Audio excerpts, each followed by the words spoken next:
Assalamualaikum warahmatullahi wabarakatuh. Perkenalkan nama saya Ahmad Taimar Ismail dari Prodi KPI kelas 2F dengan NIM 12512900235. Komunikasi adalah dasar dari setiap interaksi manusia. Setiap hari kamu berbicara, menulis, atau memberi isyarat, semua itu adalah proses komunikasi. Tujuannya jelas, menyampaikan pesan agar dipahami orang dengan tepat. Dalam kehidupan sehari-hari, komunikasi menentukan bagaimana seseorang membangun hubungan, bekerja sama, dan menyelesaikan masalah. Di lingkungan kampus, organisasi maupun masyarakat, kemampuan komunikasi yang baik membantu kamu menyampaikan ide secara jelas dan meyakinkan. Data menunjukkan bahwa keterampilan komunikasi termasuk salah satu soft skill yang paling dibutuhkan di dunia kerja. Berbicara tentang komunikasi, definisi komunikasi menurut KBBI adalah proses mengirim dan menerima pesan antara dua orang atau lebih supaya saling memahami. Intinya, ada pengirim, ada yang menyampaikan pesan, ada penerima, ada yang menerima pesan, ada pesan yang disampaikan. Jenis-jenisnya, dua arah, saling bergantian berbicara, misalnya mengobrol, formal, resmi dan teratur, misalnya di kantor. Massa, untuk orang, misalnya TV, media sosial. Sosial antara kelompok dalam masyarakat.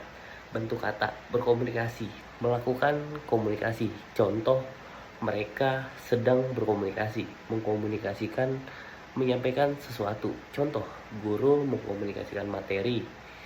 Singkatnya, komunikasi yaitu cara orang saling bertukar informasi. Dikutip dari jurnal Al-Tadib, peranan komunikasi dalam pendidikan karya Eti Nur Indah, halaman 179. Istilah komunikasi berasal dari bahasa Latin komunis, yaitu membuat kebersamaan atau membangun kebersamaan antara dua orang atau lebih. Komunikasi juga berasal dari kata komuniko yang artinya membagi. Ilmu komunikasi secara umum pada dasarnya membahas pengetahuan tentang suatu hal, baik menyangkut alam, natural, atau sosial, yang diperoleh melalui proses berpikir. Sebagai ilmu komunikasi merupakan suatu pengetahuan yang didasarkan pada logika dan harus terorganisasikan secara sistematik serta berlaku umum. Dikutip dari jurnal Memahami Ilmu Komunikasi karya Muhammad Takari, istilah komunikasi berasal dari kata communication dalam bahasa Inggris yang berasal dari bahasa Latin komunis, yang secara harfiah membawa maksud yang sama. Aktivitas komunikasi sebenarnya adalah mencari suatu kesamaan antara seseorang dengan seseorang yang lainnya. Seseorang mencoba menimbulkan apa yang ada di dalam diri dan mencari kesamaan dengan diri orang lain yang terlibat dalam proses komunikasi, gagasan, kepercayaan, nilai-nilai sosial, dan lainnya dilafalkan kepada orang lain dengan tujuan mencari kesamaan. Menurut Gordon dalam Ensiklopedia Britannica 2007, komunikasi adalah the exchange of meanings between individuals through a common system of symbols. Artinya adalah pertukaran makna-makna antara individu melalui sebuah sistem umum yang berbentuk simbol-simbol. Diambil dari buku Komunikasi, Teori dan Praktek karya Onno Ujjana Effendi halaman 9. Istilah komunikasi berasal dari kata Latin communication dan bersumber dari kata komunis yang berarti sama. Sama di sini maksudnya adalah sama makna. Apapun istilah yang dipakai, secara umum komunikasi mengandung pengertian memberikan informasi, pesan, atau gagasan kepada orang lain dengan maksud agar orang lain tersebut memiliki kesamaan informasi, pesan, atau gagasan dengan pengirim pesan. Jadi kesimpulan yang dapat saya ambil adalah komunikasi yaitu proses penyampaian pesan dari satu individu kepada individu yang lain dengan tujuan utama mencapai kesamaan pemahaman. Proses ini melibatkan pengirim pesan, media, dan penerima yang saling berhubungan. Keberhasilan komunikasi tidak ditentukan oleh seberapa banyak pesan yang disampaikan, tetapi seberapa tepat pesan tersebut dipahami oleh penerima. Dalam komunikasi, makna menjadi hal yang paling penting. Pesan yang disampaikan harus dapat diterjemahkan dengan benar oleh penerima agar tidak terjadi kesalahpahaman. Karena itu komunikasi tidak hanya berfokus pada penyampaian informasi, tapi juga bagaimana pesan tersebut diterima, diolah, dan dimaknai.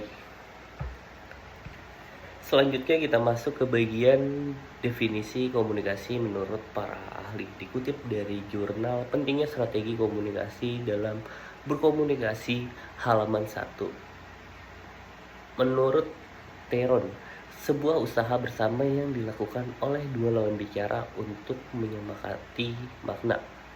Menurut First dan Casper, rencana yang disusun secara sadar untuk menyelesaikan sesuatu yang dianggap oleh individu dalam mencapai tujuan komunikasi tertentu. Dari buku Pengantar Ilmu Komunikasi karya Wiryanto di halaman 6, menurut Sarah Trenholm dan Arthur Johnson mendefinisikan komunikasi sebagai suatu proses di mana sumber mentransmisikan pesan kepada penerima melalui berbagai saluran. Dikutip dari buku Pengantar Ilmu Komunikasi karya Tita Melia Miliane halaman 26, menurut Pratt Miningsih 2006, komunikasi sering dihubungkan dengan kata Latin komunis yang artinya sama. Komunikasi yang hanya terjadi bila kita memiliki makna yang sama pada gilirannya. Makna yang sama hanya terbentuk bila kita memiliki pengalaman yang sama. Diambil dari buku Ilmu Komunikasi Ilmiah dan Populer karya Nuruddin dari Harold Delswell. Komunikasi pada dasarnya merupakan suatu proses yang menjelaskan siapa mengatakan apa dengan saluran apa kepada siapa, efeknya apa. Definisi komunikasi menurut para ahli diambil dari buku Pengantar Ilmu Komunikasi karya Humeizi dan Iskandar Zulkarnain pada halaman 1. Shannon 1944 melalui model komunikasi matematis mendefinisikan komunikasi sebagai proses pengiriman pesan dari pengirim atau sender kepada penerima atau receiver melalui saluran atau channel. Apa pentingnya komunikasi dan apa contoh komunikasi? Komunikasi sangat penting karena menjadi dasar dari setiap interaksi manusia. Tanpa komunikasi, seseorang tidak bisa menyampaikan ide, kebutuhan, atau perasaan. Dampaknya jelas, terjadi salah paham, keputusan menjadi keliru, hubungan menjadi renggang. Komunikasi juga membangun hubungan pertemanan, keluarga, dan organisasi bergantung pada cara Anda berbicara dan mendengar. Orang cenderung nyaman dengan mereka yang bisa mendengarkan dengan baik dan merespon dengan jelas. Ini langsung berdampak pada kepercayaan. Contoh komunikasi dalam kehidupan sehari-hari. Di kampus, Anda bertanya kepada dosen saat tidak paham materi. Dosen menjelaskan ulang, terjadi pertukaran pesan sampai Anda mengerti. Dalam keluarga, orang tua memberi nasihat, anak mendengar dan menanggapi. Jika pesan diterima dengan baik, hubungan menjadi lebih dekat. Di tempat kerja, atasan memberi instruksi tugas. Karyawan melaksanakan sesuai arahan jika pesan jelas, hasil kerja sesuai target. Di media sosial, Anda mengirim pesan melalui WhatsApp atau membuat postingan.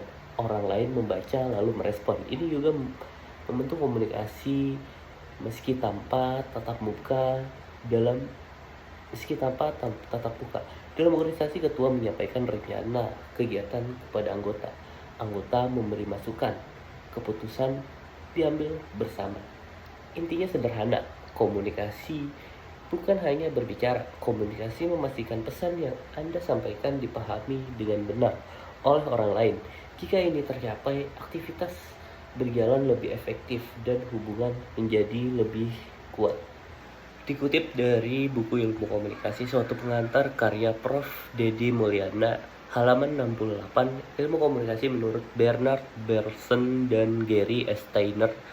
Komunikasi, transmisi informasi, gagasan, emosi, keterampilan, dan sebagainya dengan menggunakan simbol-simbol kata, gambar, figur, grafik, dan sebagainya. Tindakan atau proses transmisi itulah yang biasanya disebut komunikasi.